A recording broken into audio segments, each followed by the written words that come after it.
Selamat datang kembali, sang pembelajar. Coba bayangkan situasi ini sebentar ya. Anda adalah seorang pemimpin dari sebuah komunitas yang baru saja diusir secara paksa dari tanah air Anda sendiri. Situasi yang sangat menekan pastinya. Benar-benar menekan. Anda tiba di sebuah kota asing, memimpin ratusan pengikut yang trauma secara psikologis, kelelahan fisik, dan Dan sama sekali tidak punya harta benda. ya, nol besar.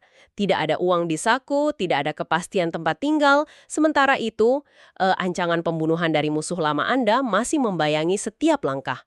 Kalau kita melihat skenario ini pakai lensa dunia modern sekarang, ini kan resep sempurna untuk sebuah krisis kemanusiaan yang berlarut-larut.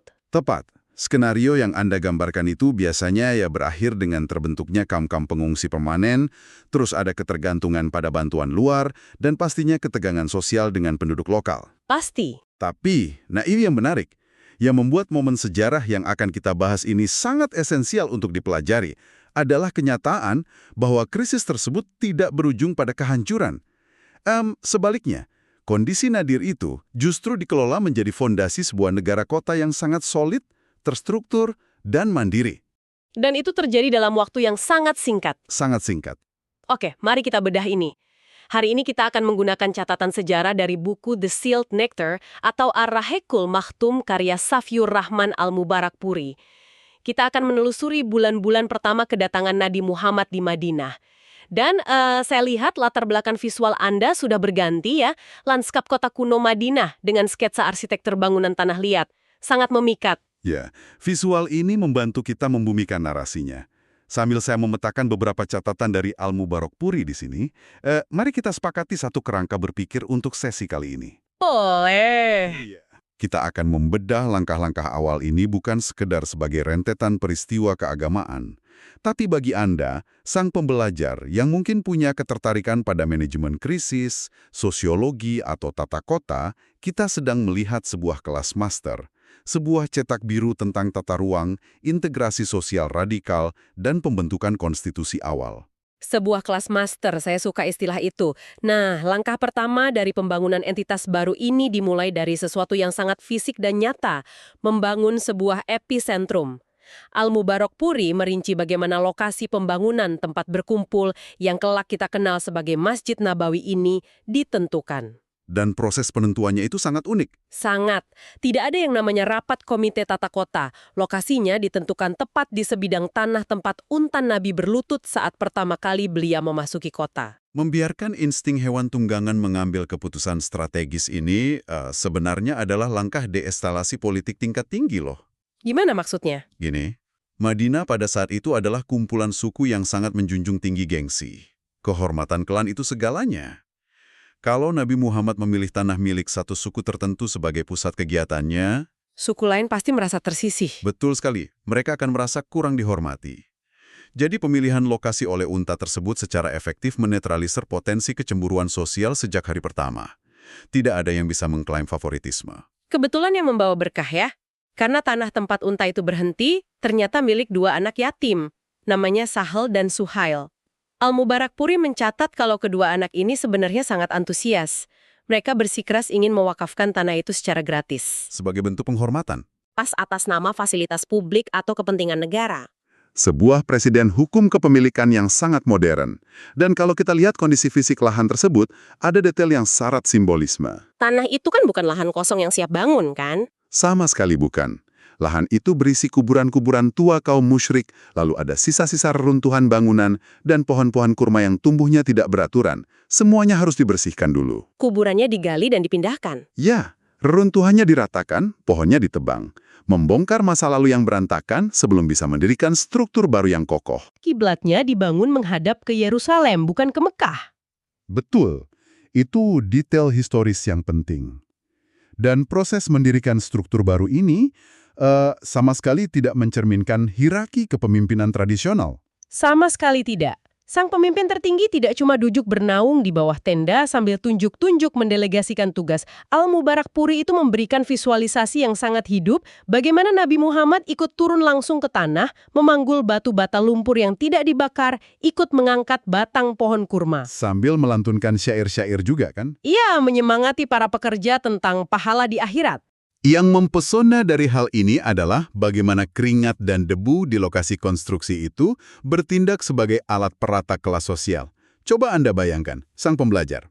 Kalau seorang pemimpin negara modern atau, sebutlah, CEO perusahaan multinasional, ikut mengaduk semen dan mengangkat batu bata bersama pekerja kasar setiap hari. Pasti heboh. Batasan aristokrasi dan elitisme runtuh seketika di sana. Selain itu, mari kita bedah arsitekturnya. Bangunannya sangat sederhana, tanpa atap yang megah, tapi fungsinya mencakup seluruh urusan kenegaraan. Ini bukan sekedar tempat ibadah ritual. Setuju. Teks sejarah menyebutkan ruang dari lumpur dan pelepah kurma ini punya lapisan fungsi yang luar biasa.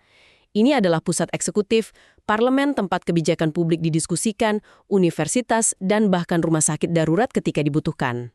Dan jangan lupakan sufah, Area penampungan itu. berlindung bagi kaum miskin dan tunawisma. Jadi, dari perspektif tata kota, ini sentralisasi administrasi yang brilian. Sebelumnya kan masyarakatnya terfragmentasi ya. Betul, menyendiri di benteng atau rumah suku masing-masing.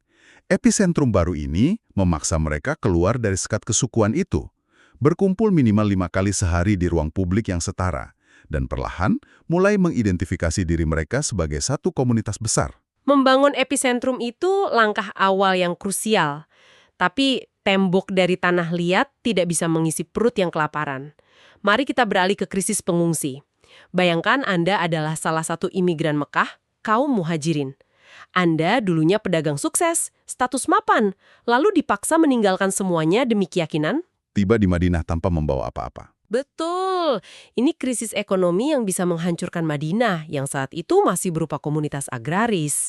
Kondisi psikologis kaum muhajirin saat itu pasti sangat rentan ya.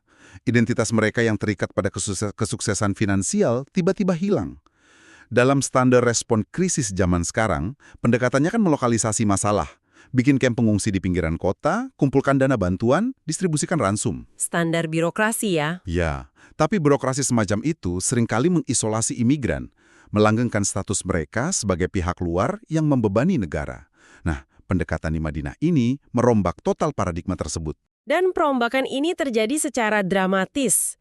Nabi mengumpulkan sekitar 90 pria di rumah seorang penduduk bernama Anas bin Malik. Setengahnya muhajirin yang kehilangan segalanya, setengahnya lagi Ansar atau penduduk lokal. Di sana beliau mendeklarasikan fakta persaudaraan yang dikenal sebagai mu'ahad. Dan ini bukan cuma gelar kehormatan loh. Sama sekali bukan. Ikatan ini dirancang sedemikian kuat sampai punya konsekuensi hukum nyata. Di awal fase ini, 2 orang yang dipersaudarakan itu bahkan bisa saling mewarisi harta benda jika salah satu meninggal. Menggeser hak waris kerabat sedarah. Yap, pada awalnya, meskipun nanti hukum waris ini dinormalisasi lagi, kebijakan ekstrim ini diimplementasikan di awal untuk memaksakan komitmen ekonomi dan emosional.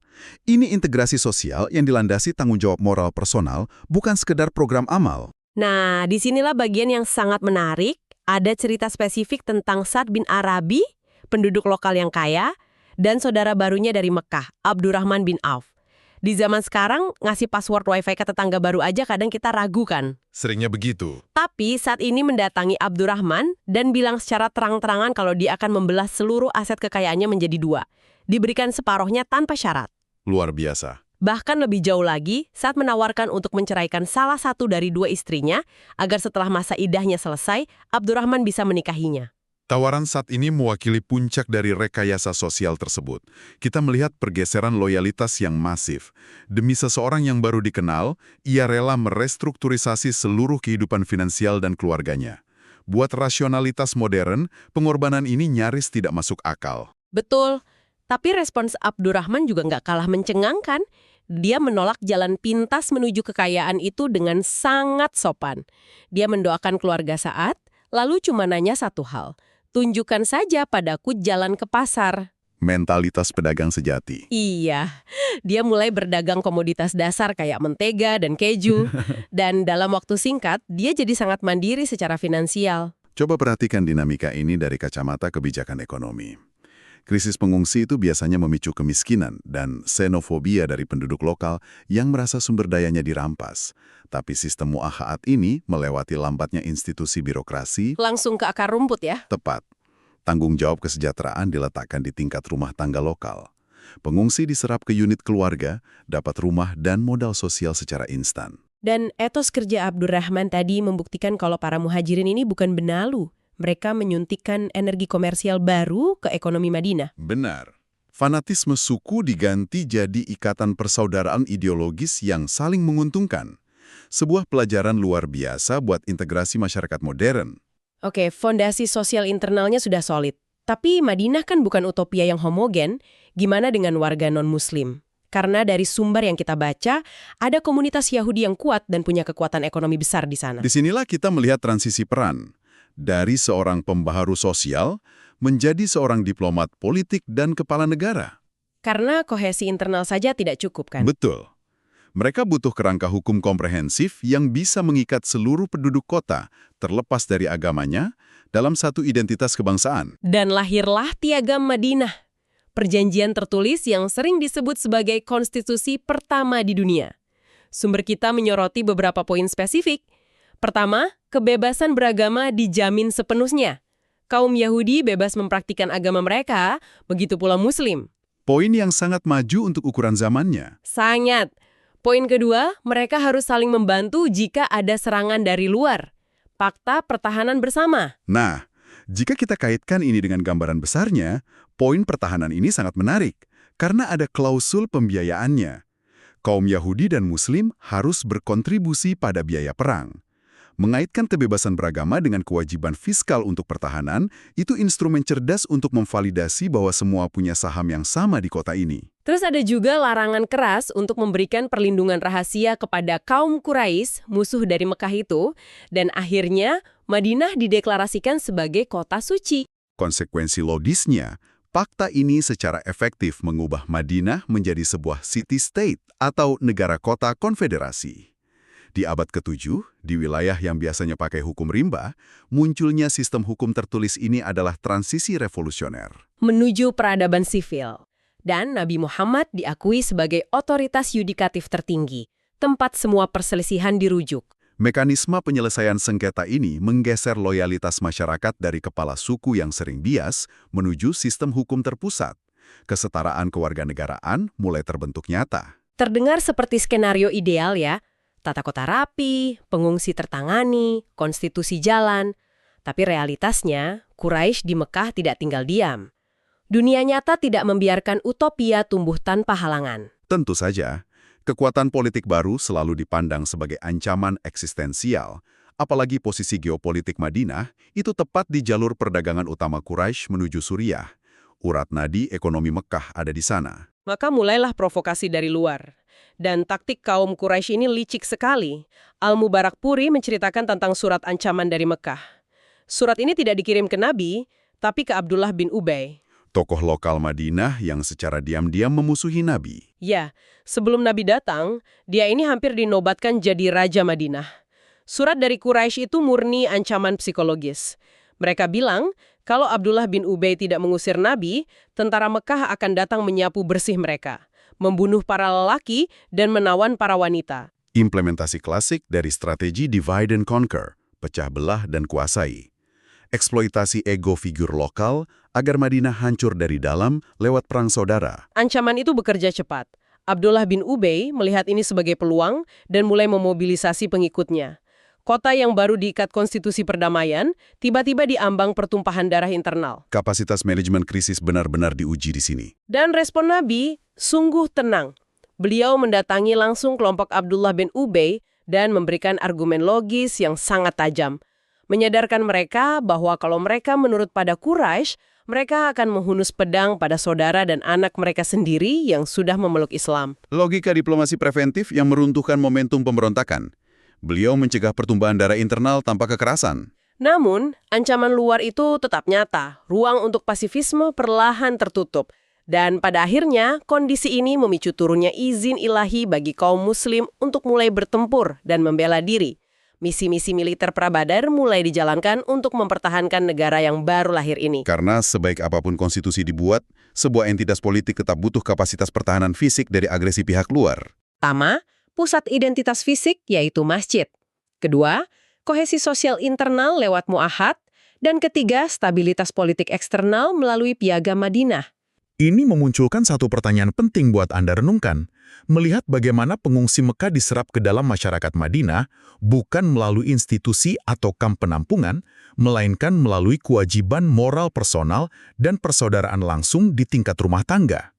Jauh berbeda dengan zaman sekarang ya. Sangat.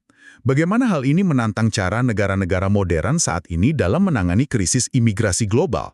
Mungkinkah birokrasi kita telah menghilangkan sisi kemanusiaan yang justru membuat Madinah berhasil saat itu? Pertanyaan provokatif yang sangat pantas untuk direnungkan. Terima kasih sang pembelajar karena telah meluangkan waktu ikut serta membedah sejarah ini bersama kami. Kami harap percakapan ini memberikan wawasan yang bisa diterapkan. Teruslah mengeksplorasi dan sampai jumpa di penjelajahan sumber kita selanjutnya.